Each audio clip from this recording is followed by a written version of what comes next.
It's a very industrial aesthetic.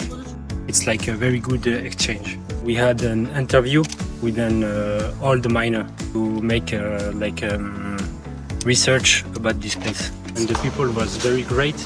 They were very welcoming. Did a kind of a condition report if there were interesting tiles or an interesting architecture, and then we synthesized all that and to be the method to restore the whole mine afterwards. Oh, it's amazing!